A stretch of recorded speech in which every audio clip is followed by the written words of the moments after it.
Good afternoon, ladies and gentlemen. Shalom, I'm David Mencer, Israeli government spokesman. Welcome to today's briefing.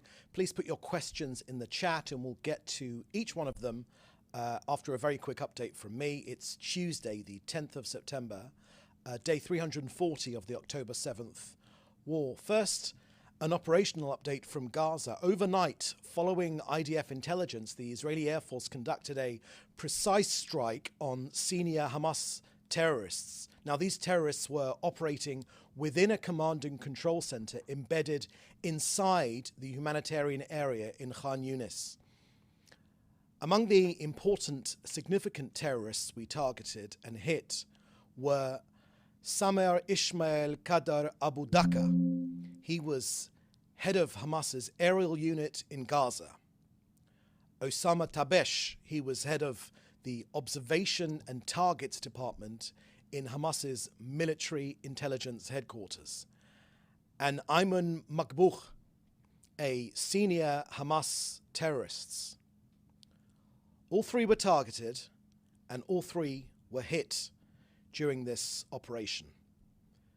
The government can confirm these terrorists were directly involved in the October 7th massacre, not indirectly connected, they were directly involved. In addition, they recently carried out terror attacks against the IDF and the State of Israel. Let me share with you the details in this instance of our ongoing mission to always keep civilians out of harm's way. Firstly, prior to this strike, extensive intelligence was gathered. Secondly, there was continuous aerial surveillance in the hours leading up to this strike. And thirdly, the aerial images confirmed the presence of the terrorists in the area alongside other terrorists. Now to the way this incident was reported. I've seen figures of 40 dead, 50 dead in some media. According to the IDF's initial review, the numbers published by the Hamas-run Government Information Office in Gaza, which, by the way, time and time again has consistently broadcast fake news and false information. Sometimes it's called the Data Information Office, sometimes it's called the Civilian Defense Office. Once again, their reports this time, sadly often parroted by many in the media, did not align with the truth relating to the data held by the IDF regarding the precise munitions used and the accuracy of the strike. Now, the IDF has in the past, and again this time, used extensive measures to get Gazans to move away from the combat zone. That's the reason we designate humanitarian areas. This is in direct contrast to the Hamas terrorist organization that embeds itself and its operatives and military infrastructure inside humanitarian areas and systematically uses Gazan civilians as human shields for its terrorist activities. Now, to make this point even clearer, let me share with you some of Hamas Sinwar's, the Hamas leader's actual words. He talks about actually weaponizing Gazans against Israel. So these were his actual words, stated words, as reported in the Wall Street Journal. In messages sent to mediators by the terror leader, Sinwar says that as far as he's concerned, the more civilians that die in Gaza, the better. In his own words, he says he sees such deaths as working, in his own words, to his advantage. In another on-the-record interview, Sinwar says, "We make the headlines only with blood. No blood, no news." In other words, Sinwar has again been reported by the Wall Street Journal saying that high civilian casualties place global pressure on Israel. Now, the Prime Minister has made clear very many times that Hamas must be held responsible for the double war crime it commits every day by deliberately targeting Israeli civilians while using Palestinian civilians as human shields. And finally, on to COGAT and their work coordinating aid into Gaza. As of today, Israel has facilitated over 50,000 trucks worth of aid and close to 1 million tons of aid into Gaza since the start of this war. Throughout this war, Israel has prevented the humanitarian crisis that Hamas wanted in Gaza. So we've sent in daily, practically unlimited quantities of essential aid for Gazans: food, medication, vaccines, all transferred following a security inspection to make sure and to prevent weapons from getting into the hands of terrorists. On the polio campaign, the third stage of the polio vaccination campaign in northern Gaza began today. Approximately 70,000 children under the age of 10 will be receiving the vaccine in designated health centres and clinics. And later today, the daily assessment will be held together with our partners from the World Health Organization and UNICEF. Clearly, Hamas wants an outbreak of polio, and Israel has prevented one. So that's the end of our briefing here today. I will now take your questions, which you should put in the chat together with your news outlet.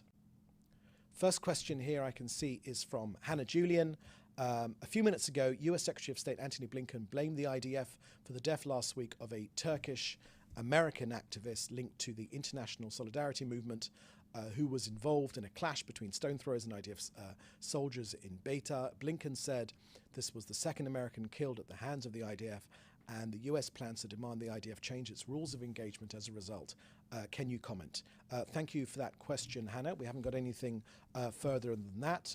It sounds particularly as it's a question for the IDF, so please put that question directly to the IDF.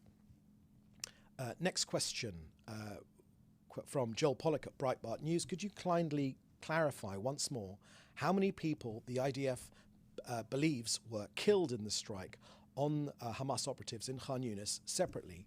Do you know if the crater depicted in news reports was in fact caused by the airstrike? Thank you for that question, Joel. I shared with you 3 terrorists that were killed. We targeted them. I shared with you those 3 terrorists were directly involved, not indirectly, directly involved in the October 7th massacre, the evil massacre which was inflicted on our people, the same evil which made Hamas execute our 6 hostages in their custody just last week. If you want further information on other casualties, the IDF will be coming out with them shortly.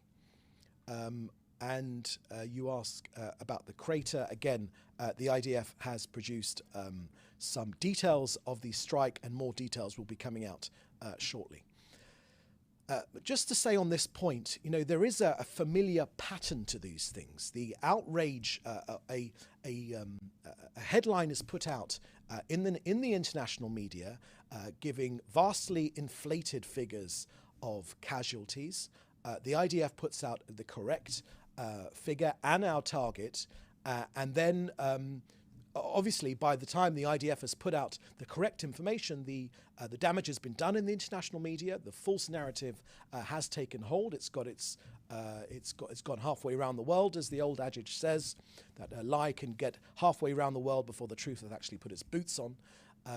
And this is a familiar pattern which we've seen during this war. So it is extremely important that media do not report Hamas figures, because they are invariably, as we have shown again today, incorrect. They are invariably lies. This practically cooperates with the Hamas objective to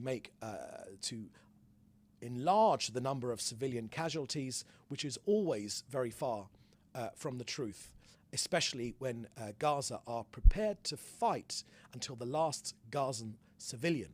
And Israel is trying its hardest, more than any other nation on earth, more than any other army has in the history of armed conflict, to get civilians out of harm's way and to go for the terrorist targets, even though they embed themselves in civilian areas.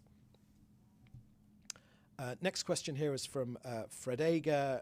You write that Shin Bet warns of a rise of West Bank suicide bombing, suggests to tackle the threats by increased prison cells, undercover units, illegal entry crackdowns, increased tech surveillance and units presence on the roads and